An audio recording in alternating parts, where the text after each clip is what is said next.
Amin. Tepuk tangan bagi Tuhan. Silakan duduk Bapak Ibu yang terkasih. Shalom.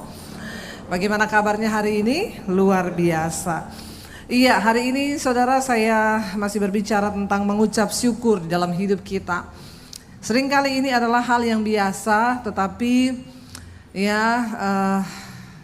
itu dampaknya dan kuasanya itu luar biasa. Ya, saya berjumpa dengan orang dan dia berkata, "Bu, saya ini sudah lama loh tidak bersyukur. Padahal setiap minggu ke gereja loh. Tapi nggak bersyukur dengan hidupnya." Siapa yang sudah lama tidak bersyukur? Nggak usah angkat tangan.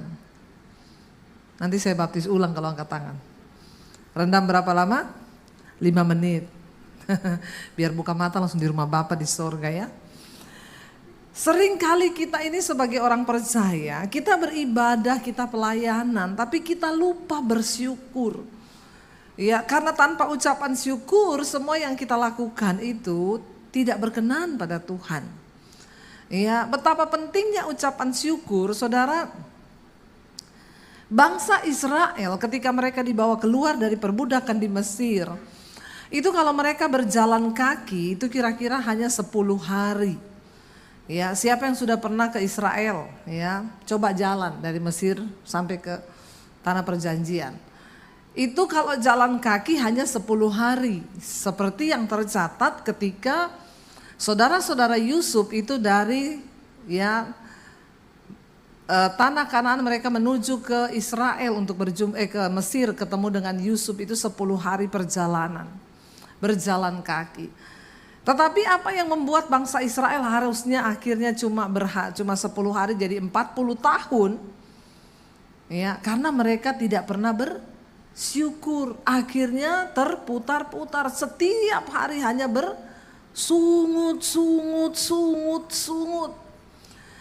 Kalau dalam hidup ini kita cuma kebanyakan bersungut saudara. Karena mengucap syukur itu lawannya bersungut. Orang yang suka bersyukur pasti tidak bersungut-sungut. Tapi orang yang rajin bersungut-sungut pasti tidak pernah bersyukur. Nah, sekarang saudara nih yang rajin apa nih? Ya, orang yang bersungut-sungut itu hanya akan memperlama, memperpanjang, menghalangi janji Tuhan terjadi atas hidupmu. Ya, kalau bangsa Israel hari itu tidak bersungut-sungut tapi mereka bersyukur dengan sebuah keadaan, itu dipersingkat saudara, cepat mereka mengalami janji Tuhan. Tapi apa yang membuat mereka akhirnya lama, bahkan terputar selama 40 tahun, dan kita tahu bersama, ya, satu generasi dibunuh oleh Tuhan di padang gurun loh. Selama 40 tahun itu, satu generasi yang keluar dari Mesir itu mati di padang gurun.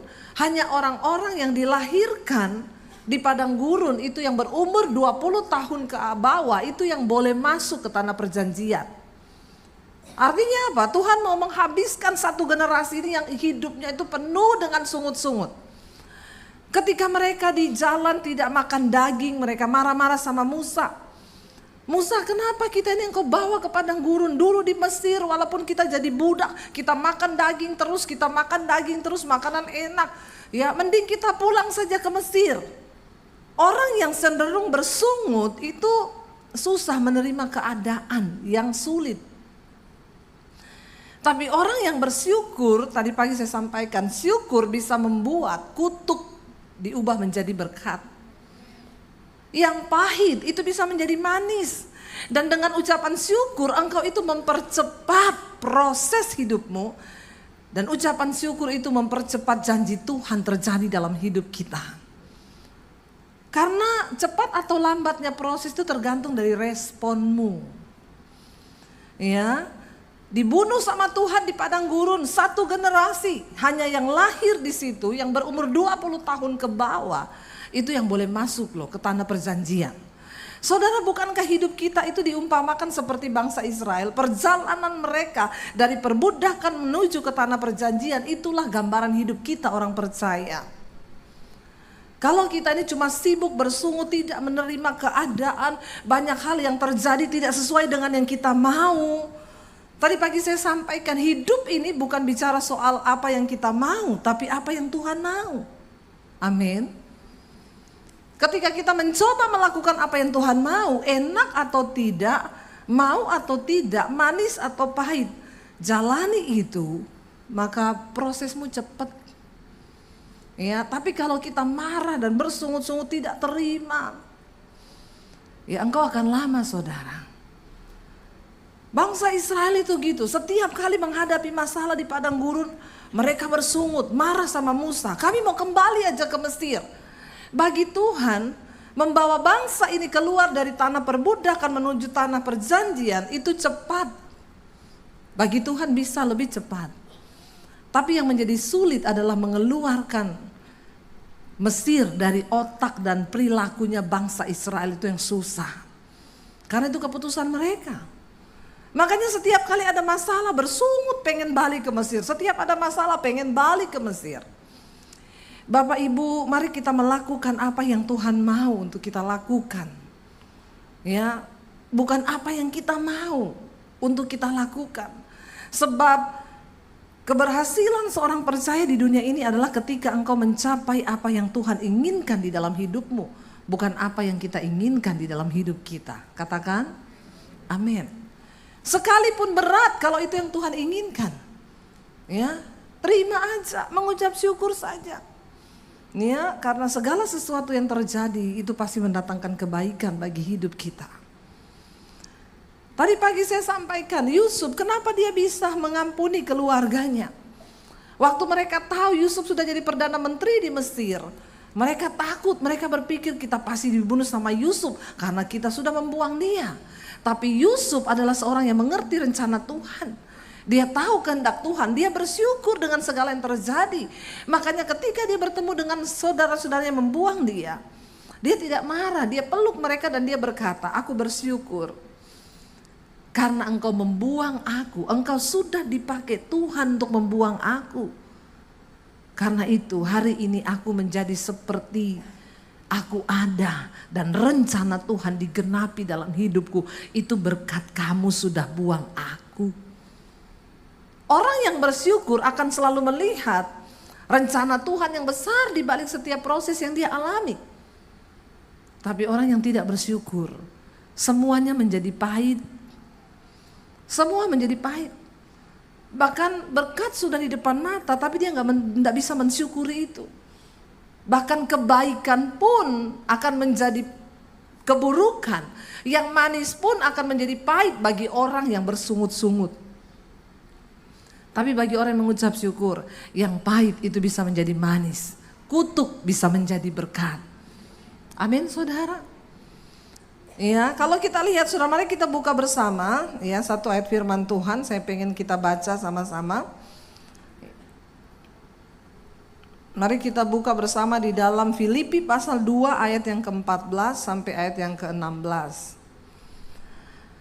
Filipi pasal 2 ayat yang ke-14 sampai dengan ayat yang ke-16. Apa kata firman Tuhan di sana? Kita mau, saudara, ya, biar hidup ini kita nih berubah.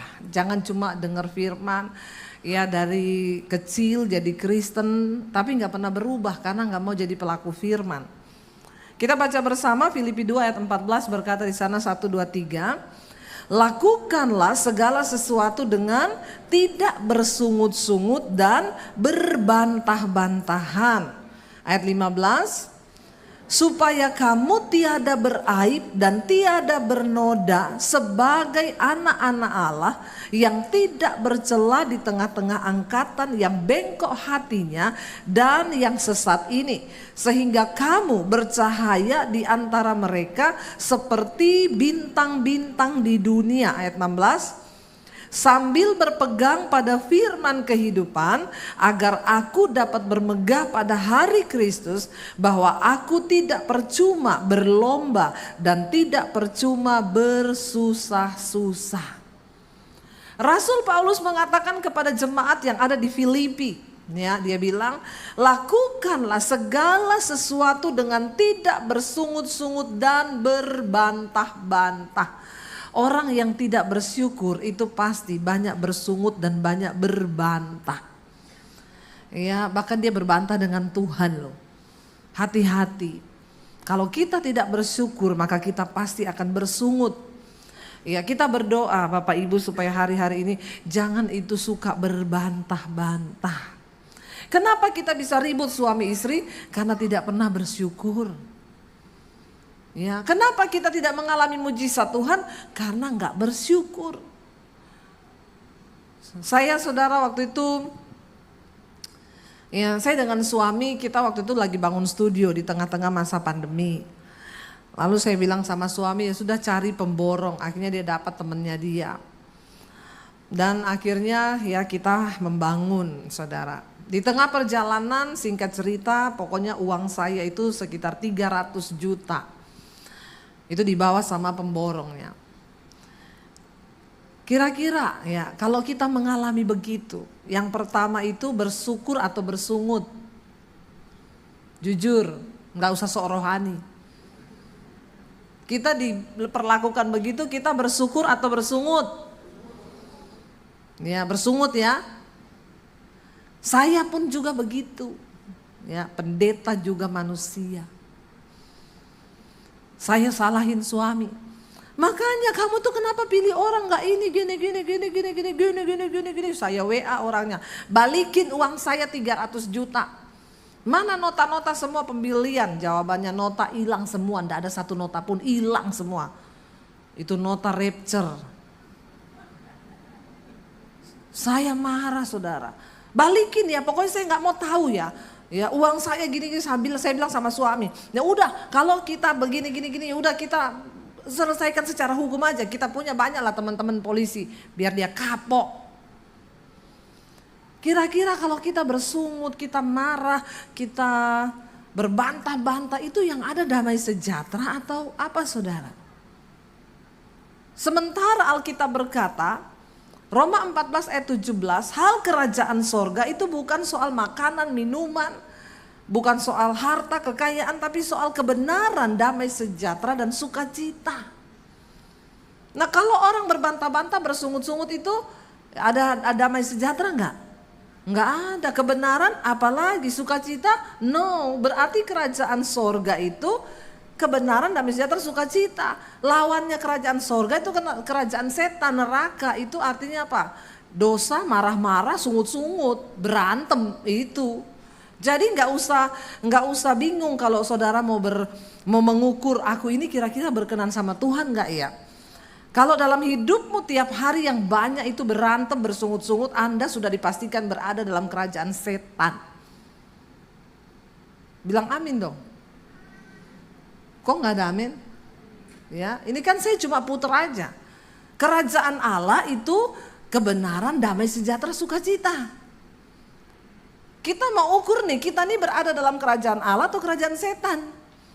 Kalau kita hidup dalam kebenaran, ada damai sejahtera, ada sukacita, maka hidupmu itu berarti aman. Engkau ada dalam perkenanan Tuhan. Di rumah, di pekerjaan, dimanapun ada kebenaran, damai sejahtera, sukacita, aman, Tuhan besertamu. Tapi walaupun engkau pelayanan, pendeta sekalipun, kalau tiap hari yang ada itu dosa, marah-marah, ya tidak damai, tidak sukacita, berantem, berbantah-bantah, bersungut-sungut, sudah dipastikan bahwa hidupmu itu dalam kerajaan setan. Walaupun tapi saya Kristen loh Bu, saya pelayanan. Enggak peduli, engkau miliknya setan, bukan miliknya Tuhan. Enggak usah tanya pendeta lagi. Karena itu Alkitab yang ngomong. Nah waktu itu saya marah-marah, saya sungut-sungut, saya bilang balikin uang saya ya. Tiap hari saya darah tinggi saudara. Nah kalau kita marah, berbantah-bantah, bersungut-sungut, kira-kira bisa doa enggak? Enggak bisa, nyanyi aja enggak bisa saudara. Ya mau nyanyi aja mulut ini berat. Akhirnya darah tinggi, ya marah-marah, badan sakit semua. Hormon kortisol naik, darah mengental, bahkan jadi hitam tuh darah. Coba kalau saudara lagi stres periksa ambil darah, darahmu hitam, kental. Bentar lagi diabetes, serangan jantung. Bilang amin bapak-bapak. Ini kok khotbahnya gak enak banget ya. Ya nggak apa-apa, kita ngomong nggak enak aja ya, biar kita nih tobat. Diomongin nggak enak aja pada nggak tobat, apalagi yang enak-enak terus saudara. Ya jadi saya itu damai sejahtera hilang. Satu saat tuh saya ditegur sama Roh Kudus loh, kamu itu loh hamba Tuhan, Tiap hari bersungut-sungut, berbantah-bantah gara-gara uang 300 juta. Saya bilang, Tuhan sorry ya, 300 juta tuh banyak buat beli kerupuk dapat 1 RT. Banyak gak buat saudara 300 juta, banyak gak? Gak banyak ya? Orang-orang kaya semua sini ya. Buat saya tuh uang banyak loh saudara, 300 juta. Satu kali saya bertanya, iya Tuhan, saya tahu saya ini sudah kehilangan damai sejahtera, saya berbantah, saya bersungut, saya ini, aduh pokoknya tapi Tuhan bagaimana ya? Lalu saya bertanya, kenapa Tuhan izinkan ini terjadi? Ini uang saya pakai buat bangun studio loh Tuhan. Dan ini uang banyak loh. Lalu Roh Kudus tuh ngomong di hati saya, kamu kalau ada orang ditipu, lalu konseling sama kamu. Terus kamu jawabnya apa? Saya ingat ada yang konseling sama saya, Bu, uang saya dibawa lari teman saya, Bu, sekian M. Apa yang harus saya lakukan, Bu? Saya jawab dengan lantang, Pak, yang terpenting itu damai sejahtera. Uang itu bisa dicari, Pak. Tapi damai sejahtera, sukacita itu produk sorga yang gak bisa dibeli dengan uang. Bapak marah-marah kehilangan damai, Bapak sakit, Bapak kehilangan sukacita. Buat apa punya banyak uang tapi hidup begitu? Saya kayak ditampar waktu diingetin Roh Kudus loh. Terus Tuhan tuh bilang, nah sekarang kamu bisa menasihatin jemaat begitu. Kamu sendiri sekarang mengalami. Bisa gak kamu melakukan seperti yang kamu nasehatin ke jemaat? Saya masih berargumen dengan Tuhan. Tuhan, saya kan bilang gitu ke jemaat, dia kan duitnya banyak. Jadi dia lupakan itu duitnya di rekening masih banyak. Lalu saya ini Tuhan pas-pasan nih. Itu uang ya berarti loh buat saya. Tuhan tuh ngomong gak peduli. Sekarang aku tuh melihat sikap hatimu. Kamu bisa gak bersyukur waktu itu terjadi. Lalu Tuhan tuh ngomong lepaskan pengampunan. Ya, jaga damai sejahtera, jangan bersungut, jangan berbantah. Waktu engkau sudah berjalan di dalam kebenaran, sesuatu yang buruk menimpa itu berarti seizin Tuhan. Kita nih kadang pinter hafal ayat. Tapi ketika sesuatu terjadi kita suruh melakukan tuh susah saudara. Nah Tuhan tuh selalu bilang kamu tuh pengkhotbah. Kalau kamu mengkhotbahkan yang belum kamu alami, itu kamu pengkhotbah katanya-katanya. Tapi kalau kamu mengalami dulu baru kamu khotbahkan, itu jadi hidup. Ya tapi gak kayak gini juga kali Tuhan. Masa semua saya dulu harus mengalami. Akhirnya saya gak punya pilihan lain. Tuhan bilang lepaskan pengampunan. Waduh ayat tuh berbicara banyak. Di mana hartamu berada, di situ hatimu berada. Lupakan 300 juta itu. Aduh, saya nyesek saudara. Saya bilang, iya Tuhan, ya udah, saya mau melupakan, saya mau mengampuni orang itu. Lalu Tuhan itu spesifik sekali loh, ya. Roh Kudus menuntun saya begini, kalau kamu sudah mengampuni, kamu WA sama orang itu. Kamu bilang bahwa kamu sudah mengampuni.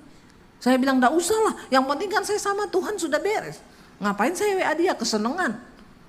Tuhan bilang WA, lalu saya WA, saya enggak mau rugi. Saya curcol sekalian, curhat colongan. Saya bilang, kamu tahu enggak, saya tuh kepahitan loh sama kamu. Saya tuh benci sama kamu. Kenapa kamu bawa lari uang saya 300 juta? Kalau kamu tidak bertobat, terkutuk loh hidupmu. Padahal cuma disuruh Tuhan tuh ngomong mengampuni loh. Dasar manusia ya. Sekalian curhat saya, biar plong kan. Kamu itu ya, saya kepahitan, saya kecewa. Ya bertobat kamu, gak bertobat terkutuk kamu. Lalu dibawa mulai masuk paragraf baru. Tapi hari ini Tuhan menegur saya. Saya gak boleh kepahitan sama kamu. Tuhan suruh saya melepaskan pengampunan. Jadi hari ini saya lepaskan pengampunan kepada kamu. Saya gak akan marah sama kamu. Saya gak akan tuntut lagi kamu. Saya lepaskan pengampunan. Terus Tuhan tuh ngomong. Tulis lagi di bawah, mulai sekarang saya gak akan tanya perihal uang itu. Kalau itu tunggu dulu Tuhan. Lumayan loh 300 juta walaupun dia cicil-cicil kan. Tuhan ngomong, enggak itu berarti kamu belum 100%. Tulis di bawah, dan mulai sekarang saya tidak akan tanya lagi perihal uang 300 juta itu. Saya tidak mau tulis saudara. Enggak, sayang, rugi, begini, begitu, Tuhan tuh bilang tulis. Melakukan firman itu tidak semudah waktu kita ngomong. Saya tarik napas panjang loh. 300 juta. Aku lupakan. Tapi Tuhan tahu kalau saya nggak nulis gitu kan nanti saya terus bersumut kan. Jadi perkara terus kan. Balikin gak? Lah ngomong mengampuni. Tapi balikin gak? Panjang lagi prosesnya. Akhirnya saya mau taat sama Tuhan, saya tulis. Dan mulai sekarang, tangan saya bergetar. Bergetar saudara, melakukan firman Tuhan itu tidak enak dan tidak mudah. Kenapa? Ada daging yang tercabik. Ada daging yang tersalib di situ. Saya bilang mulai sekarang, saya tidak akan tanya uang itu.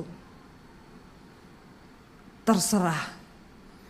Kalau kamu kembalikan silakan, kalau enggak juga saya sudah melupakan. Saya kirim saudara.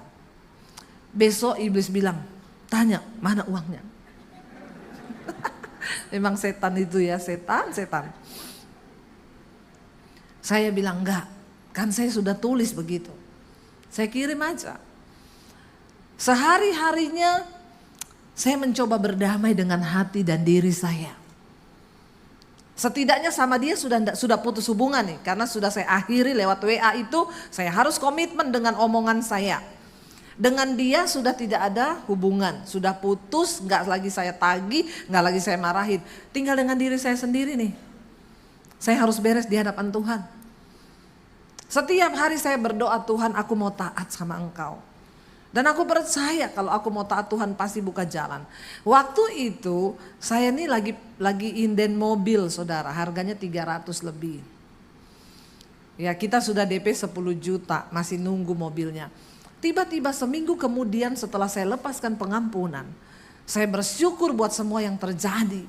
Tuhan aku bersyukur atas semua yang terjadi.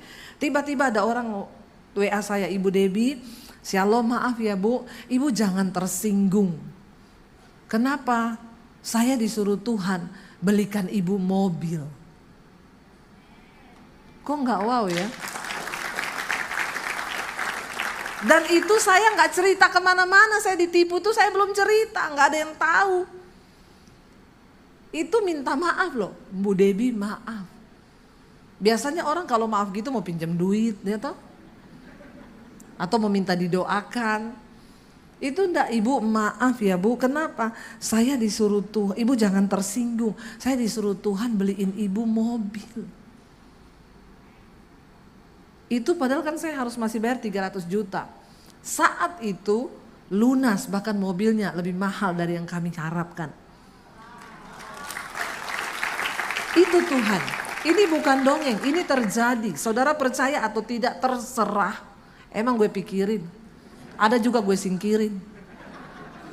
Bener. Saya tuh cuma gini, wow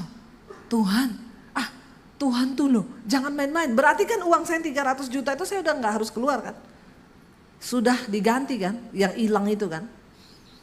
Gak sampai di situ Tuhan. Berapa minggu kemudian ada orang WA saya, Bu Debbie terima kasih.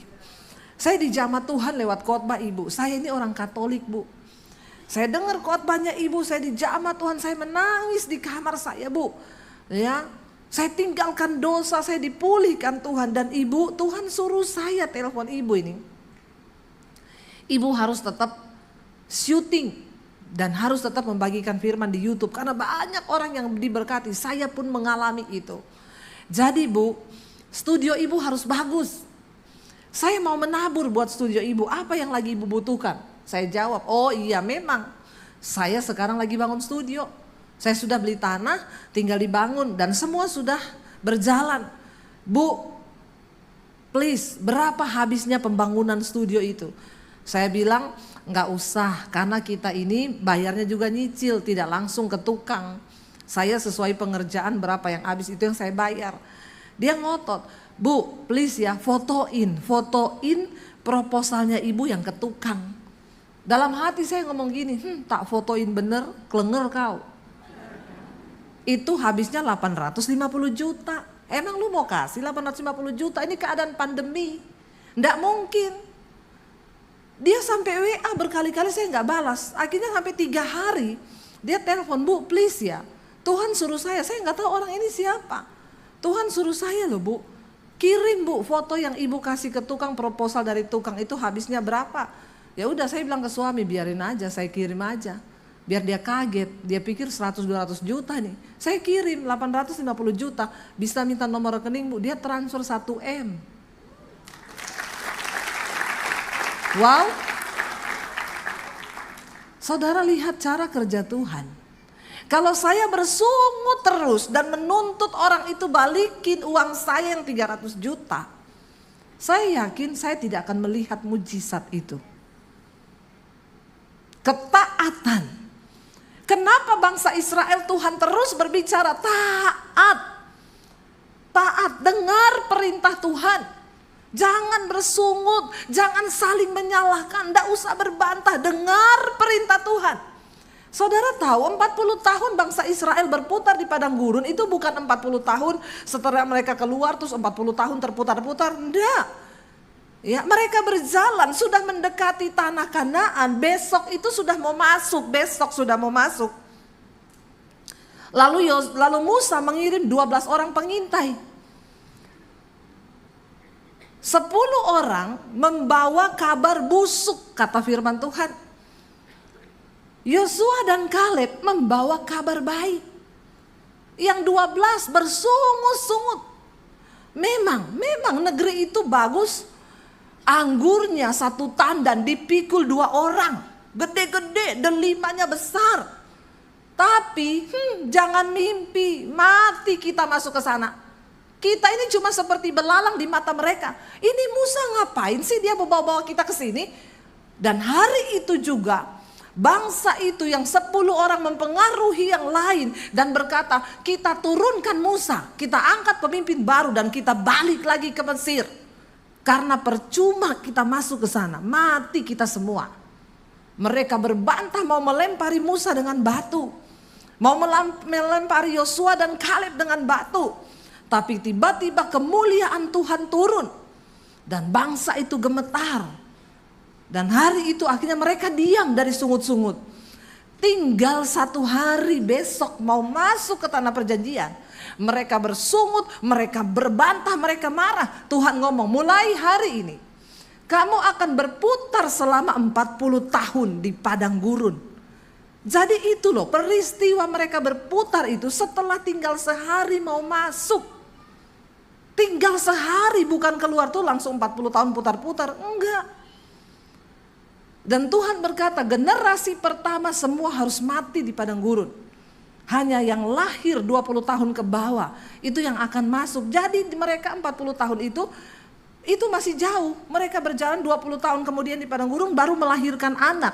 Nah, anak-anak yang dilahirkan di dalam ajaran Musa, ketaatan itu yang dipilih Tuhan masuk. Dan hanya Yosua dan Kaleb yang melihat tanah itu dari generasi yang tersisa. Saudara, jangan engkau bersungut dan jangan engkau berbantah. Memperlama proses Tuhan di hidupmu. Amin. Saya lepaskan pengampunan. Kalau saya mempertahankan di hati Tuhan, uang 300 juta loh. Enak aja suruh mengampuni. Enak aja suruh melepaskan pengampunan. Makanya jangan taruh uang di hatimu. Kenapa orang tidak bisa mengampuni, apalagi tidak bisa mengucap syukur dalam masalah uang? Karena uang engkau taruh di hati. Itu yang menyebabkan engkau tidak bisa taat kepada firman Tuhan. Sama Tuhan disuruh menabur. Ya enak aja tabur. Jadi kaya nanti itu gereja. Datang ke gereja ngasih kolekte 2.000. Nggak usah angkat tangan. Bagi Tuhan kau kasih 2.000 saudara. Makanya itu uang 100.000 bilang saya ini uang yang paling terhormat. Ada di dompetnya orang-orang kaya. Dibawa ke hotel-hotel mewah. Kata uang 2.000, aku dong yang paling mulia. Aku ada di sorga karena setiap minggu aku terbanyak di kantong kolekte. Haleluya ya. Bertobat. Jangan engkau bersungut-sungut, dan paling banyak orang bersungut itu dalam hal uang. Kelihatan tuh di situ. Kalau ada uang, sukacita dia. Nanti kalau uangnya mulai menipis, apalagi tanggal jatuh tempo mendekat. Ya, dua hal yang membuat jantung berpacu dengan cepat, jatuh cinta dan jatuh tempo. Itu hati-hati saudara. Mari kita menjadi orang Kristen yang berkenan di mata Tuhan. Jangan sampai uang menjadi raja di hidupmu, engkau taruh di hatimu, itu yang akan membuat berat engkau menjadi pelaku firman. Bagi saya 300 juta berat untuk saya lepaskan hak. Tapi waktu kita taat, kita lepaskan tuh, saya ini bukan cerita dongeng loh, ini terjadi di dalam hidup saya. Ini terjadi. Ya, ketika kita ini jujur di hadapan Tuhan, ketika kita ini mau taat. Alkitab berkata hari ini, firman Tuhan bilang, lakukanlah segala sesuatu dengan tidak bersungut-sungut dan berbantah-bantahan. Suami istri, engkau yang tiap hari-hari ini bersungut-sungut, berbantah-bantahan, bertobat. Saya mau lihat yang datang suami istri, coba bilang sama istrimu, bilang sama suamimu, jangan bersungut-sungut, jangan berbantah-bantah. Ayo cepat bilang sama istrimu, bilang sama suamimu, ayo lihat istrinya, jangan lihat istri orang. Disuruh lihat suaminya sendiri malah lihat suami orang loh. Ya, ayo yang datang suami istri, saya bisa lihat dari sini kehidupan rumah tangga saudara ini harmonis atau tidak. Cuma disuruh lihat pasangan enggak mau loh. Ini ada kepahitan nih. Perlu saya doakan, perlu saya tumpang tangan dan tumpang kaki kalau perlu. Jadi orang Kristen ke gereja disuruh lihat loh pasangannya moh. Lah piye? Karepmu itu piye? Saya udah bahasa Jawa lagi. Ya, jangan ada kepahitan di antara kita. Bagaimana Tuhan memberkati? Ya, hidup aja ribut, berantem ke gereja loh, ke gereja bareng nih nggak mau lihat-lihatan. Saya bisa lihat dari sini nih suami istri yang nggak mau lihat-lihatan. Bertobat ya. Saya ngomong serius. Tadi dari rumah di mobil udah berantem hebat, mau dekat gereja. Shh. Hapus air matamu. Udah deket gereja. Nanti kelihatan orang gak enak, pakai bedak lagi, pakai lipstik lagi. Padahal di mobil tadi, ya udah mau apa, kita cerai aja. Udah deket gereja, cepet lap air matamu. Lap, pakai lipstik lagi, turun sampai di gereja, disalami, shalom, apa kabar? Luar biasa. Kata malaikat, pret banget. Hati-hati ya, hidup kita ini banyak saksi. Banyak sekali saksi, nggak usah pencitraan jadi anak Tuhan. Nggak usah pencitraan jadi orang Kristen. Nggak usah pencitraan lu jadi pengerja. Kalau hidupmu tidak berkenan pada Tuhan, nggak ada guna, tidak diberkati. Bilang amin. Iya, ayo hidup dalam damai sejahtera. Dalam rumah tangga jangan ada sungut-sungut, tidak bersyukur, berbantah-bantah kata firman Tuhan. Makanya kita nggak diberkati Tuhan. Dikatakan di sana, lakukanlah segala sesuatu dengan tidak bersungut-sungut dan berbantah-bantah. Supaya apa? Supaya kamu itu tiada beraib. Ayat yang ke-15 ya. Supaya kamu tiada beraib dan tiada bernoda sebagai anak-anak Allah yang tidak bercela di tengah-tengah angkatan yang bengkok hatinya dan sesat ini. Jadi ternyata kita ini lagi ada di dalam zaman angkatan yang bengkok hatinya dan sesat. Dan Alkitab itu berkata kalau kita hidup tidak bersungut dan tidak berbantah, kita ini tiada beraib dan tiada bernoda di hadapan Tuhan loh. Ini nggak ditulis begini, maka ya kamu itu jangan bersinah, jangan ini supaya kamu tiada beraib dan tiada bernoda. Ternyata dosa bersungut-sungut dan berbantah-bantah itu juga serius di hadapan Tuhan dan bisa menjadi aib yang akan membuat kita ini tidak tercatat sebagai anak-anak Allah. Katakan amin.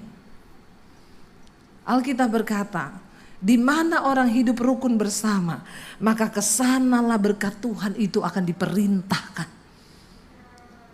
Jangan bersungut-sungut, jangan berbantah-bantah. Saya dengan suami saya punya komitmen, berantem 5 menit cukup. Amin. Kalau jiwamu sehat dan jiwamu itu dikendalikan oleh firman Tuhan, itu akan menjadi mudah. Ya, marah-marahan, diam-diaman, udah 5 menit loh. Ayo kita berdamai. Ayo kita taklukkan amarah, ayo kita doa bareng. Berkat Tuhan mengalir. Jangan ada orang Kristen tuh berantem sampai 1 minggu gak omongan. 1 bulan gak omongan. Jangan ada di sini loh ya.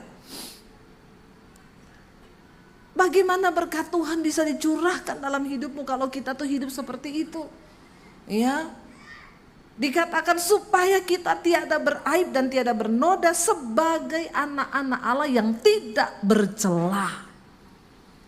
Tidak bercelah. Ya, karena ingat kerajaan Allah kebenaran, damai sejahtera, sukacita. Kerajaan setan marah-marah, bersungut-sungut, berbantah-bantahan. Dan dikatakan di situ sehingga kamu itu bercahaya di antara mereka seperti bintang-bintang di dunia. Loh, kita ini bercahaya waktu kita tuh nggak bersungut-sungut, nggak berbantah-bantah, tapi belajar bersyukur. Ya, belajar bersyukur. Saya nggak tahu, ini khotbah ini baru saya dapat tadi pagi loh, waktu saya ada di ruang pembicara. Ya, mungkin Tuhan itu tahu ya, kita ini sudah jarang bersyukur. Padahal bersyukur itu mendatangkan berkat yang luar biasa. Kita lihat bersama 1 Tesalonika pasal yang kelima ayat yang ke-18. Kita baca sama-sama saudara. 1 Tesalonika pasal yang kelima ayat yang ke-18, firman Tuhan berkata di sana 1, 2, 3. Mengucap syukurlah dalam segala hal, sebab itulah yang dikehendaki Allah di dalam Kristus Yesus bagi kamu. Apa yang Tuhan kehendaki dari hidup kita? Kenapa kita ke gereja? Kenapa kita baca Alkitab? Supaya kita mengerti kehendak Tuhan. Apa kehendak Tuhan? Ternyata mengucap syukur dalam segala hal. Tadi pagi saya sampaikan, kita itu sering kali ya, kita ini sudah harus kita buang itu tradisi. Tuhan bilang kan bersyukur dalam segala hal. Kita tuh kadang dengar orang undang ya, nanti malam ke rumah saya ya, ada apa? Ucapan syukur. Ucapan syukur apa ya? Saya beli rumah baru. Tapi kita gak pernah dengar, nanti datang ya, ada apa? Ucapan syukur. Kenapa? Saya terpaksa harus jual rumah karena keadaan keuangan saya yang buruk. Pernah gak saudara dengar begitu? Adanya, datang ya nanti kita makan-makan, ucapan syukur, ibadah. Ucapan syukur ibadah apa? Suami saya naik pangkat, naik gaji juga loh, dapat tunjangan, dapat fasilitas, bersyukur. Tapi kita gak pernah dengar ada orang bilang, nanti datang ya ucapan syukur di rumah saya. Kenapa? Suami saya dipecat. Ya. Kita dengar orang berkata, ayo datang nanti ibadah ucapan syukur. Ya kenapa? Suami saya tuh loh, usahanya sukses, malah sekarang dibukakan lagi usaha-usaha baru. Tapi gak pernah ada orang bilang, datang ya ucapan ibadah syukur nanti malam. Acara apa? Suami saya tuh loh bangkrut. Padahal Tuhan bilang, mengucap syukurlah dalam segala hal. Kenapa? Karena di balik semua peristiwa yang terjadi di hidup kita, itu Tuhan punya rencana. Tuhan punya rencana. Makanya ada yang datang, Bu Debbie doakan ya Bu, kita ini usaha 20 tahun Bu, tidak pernah rugi. 20 tahun, baru tahun ini tuh rugi loh Bu. Terus datang sama saya kenapa? Minta didoakan. Minta didoakan apa? Ya supaya untung lagi, enggak usah. Puji Tuhan rugi. Makanya kamu cari saya, kalau untung terus enggak cari saya kan? Kalau untung terus nggak cari Tuhan. Ya, untung terus 20 tahun. Saya bilang gantian dong. Tahun ini Bapak rugi, biar ada yang lain yang untung. Itu baru Alkitabiah. Tapi orang Kristen tuh rakus, maunya untung terus. Padahal Alkitab bilang ada waktu untung, ada waktu rugi. Ada waktunya lahir, ada waktunya mati. Ada waktunya senang, ada waktunya sedih. Itu baru bilang hidupmu tuh seimbang. Waktu untung gak pernah cari Tuhan. Waktu bangkrut, ada yang telepon saya, Bu Debbie, saya tuh mau bunuh diri, Bu. Saya selama ini sukses, usaha saya berhasil. Sekarang saya bangkrut, Bu. Tiap hari saya mau bunuh diri, tapi nggak tahu kenapa muka ibu itu muncul terus, Pret. Udah bangkrut baru muka saya muncul, saudara. Saya bilang sekali-kali ya Bu, Pak, kalau kamu dapat untung 20 M, biar muka saya muncul itu loh. Kenapa cuma mau mati, bunuh diri, bangkrut muka saya muncul, kebangetan nggak? Bertobat nih jemaat ini memang. Kalau untung lupa hamba Tuhan, saat mau bangkrut, rugi, mau bunuh diri, ingat muka saya. Ya akeh tunggale. Makanya saya bilang puji Tuhan lah ya, bangkrut akhirnya cari saya toh. Dengerin nih khotbah-khotbah saya biar mengerti apa arti hidup. Sukses bukan hanya bicara tentang kaya. Banyak orang itu cari uang sampai stres. Dapat uang, dia pakai untuk menghilangkan. Cari uang sampai stres, dapat uang dipakai untuk hilangin stres. Itu yang namanya healing. Sakit jiwa lu. Jiwanya aman, dia cari uang sampai stres, sampai depresi, dapat uang, mau healing dulu. Kenapa lu selama ini sakit jiwa? Baru mau healing. Healing itu di hadirat Tuhan. Mau engkau pergi ke kutub utara, kutub selatan, engkau mau berlibur kemanapun, kalau jiwamu stres, engkau pulang tambah stres karena lebih banyak cicilan. Jadi saudara, arti hidup itu apa? Waktu engkau bisa mensyukuri seberapa yang engkau punya. Itu namanya engkau menemukan arti hidup di dalam Tuhan. Tepuk tangan buat Tuhan. Karena hidup ini bukan soal berapa banyak yang engkau miliki, tapi berapa banyak yang engkau bisa nikmati. Karena orang punya banyak, kalau nggak punya karunia menikmati, kasihan deh lo. Amin. Saya ini loh bersyukur saudara. Ya, enggak punya banyak saudara. Saya nggak punya private jet. Saya di Amerika loh naik private jet. Yang lebih luar biasa nggak keluar duit. Lebih dari pemenang. Ya nggak saudara? No iya. Tuhan berikan kepada orang-orang yang dikenannya, kita dapat karunia menikmati. Makanya Alkitab bilang, ada satu hal yang aku lihat di bawah kolong langit ini, ada orang itu, dia bisa berusaha cari uang. Dia dapat banyak uang, miliki banyak harta, tapi dia tidak diberi kuasa untuk menikmati semua yang dia miliki. Makanya untuk bisa cari karunia menikmati, dia healing, pergi kemana-mana. Dia pikir itu bisa menikmati, ternyata juga enggak. Karena karunia untuk menikmati diberikan kepada orang-orang yang rajin bersyukur. Walaupun engkau dapat sedikit, engkau syukuri, itu loh healing, itu loh menikmati. Hidup ini bukan soal seberapa banyak kita memiliki, tapi berapa banyak yang bisa kita nikmati. Sebab banyak orang mendapat banyak, tapi dia nggak bisa nikmati. Kenapa? Karena tidak ada karunia bersyukur.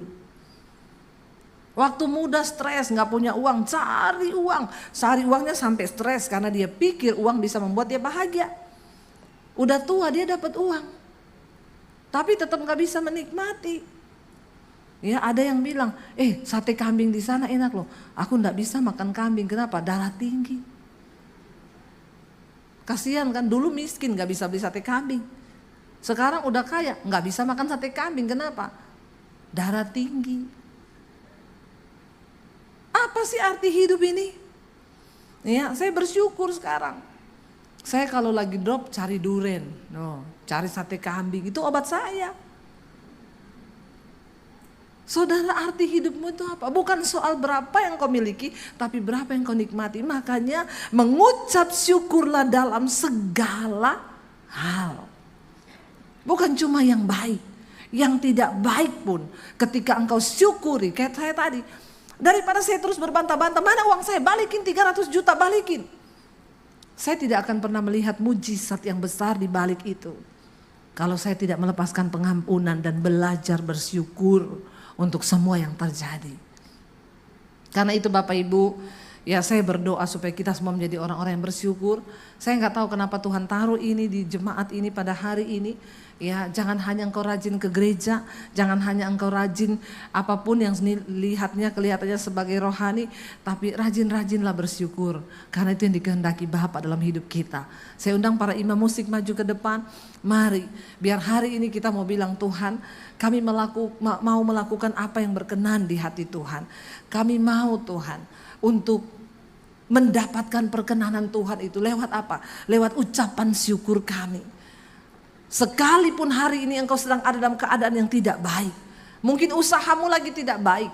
Mungkin rumah tanggamu lagi tidak baik. Mungkin engkau sedang ada dalam masalah yang besar. Waktu engkau mengangkat tangan dan berkata, ku mau selalu bersyukur Tuhan. Kami mau selalu bersyukur. Itu kemenangan dan itulah menikmati. Itulah kebahagiaan hidupmu. Mari bangkit berdiri bersama. Angkat tanganmu di hadapan Tuhan, katakan musik saja. Mari tundukkan kepalamu dalam hadirat Tuhan. Firman Tuhan berkata, persembahkanlah syukur sebagai korban yang berkenan di hadapan Tuhan. Saat keadaanmu tidak baik dan engkau berkata, aku bersyukur Tuhan, itu menjadi korban yang berkenan di hadapan Tuhan. Hari ini datang di hadapan Tuhan, rendahkan dirimu dan bilang, Tuhan, aku bersyukur. Syukuri keadaanmu, syukuri hidupmu hari ini, syukuri bisnismu, syukuri keluargamu, syukuri kesehatanmu. Jangan engkau terus menuntut Tuhan, jangan engkau terus ingin memiliki sesuatu yang engkau tidak miliki, tapi nikmati apa yang sudah Tuhan beri hari ini di dalam hidupmu dan bersyukurlah. Bilang terima kasih Tuhan, ampuni kalau kami ini jarang bersyukur. Hari ini kami mau bersyukur untuk kesehatan, untuk kekuatan yang Tuhan beri. Kami tidak berada di rumah sakit hari ini, kami bersyukur. Bahkan mungkin kami yang sedang ada di rumah sakit pun, kami juga mau bersyukur Tuhan baik. Dalam segala hal kami mau bilang, Tuhan baik, Engkau baik bagi kami Tuhan. Syukuri hidupmu hari ini saudara. Tidak peduli persoalan apa yang sedang engkau alami, ada kuasa di dalam ucapan syukur yang kau naikkan kepada Tuhan. Sekali lagi katakan pujian ini sebagai ucapan syukur kita, bilang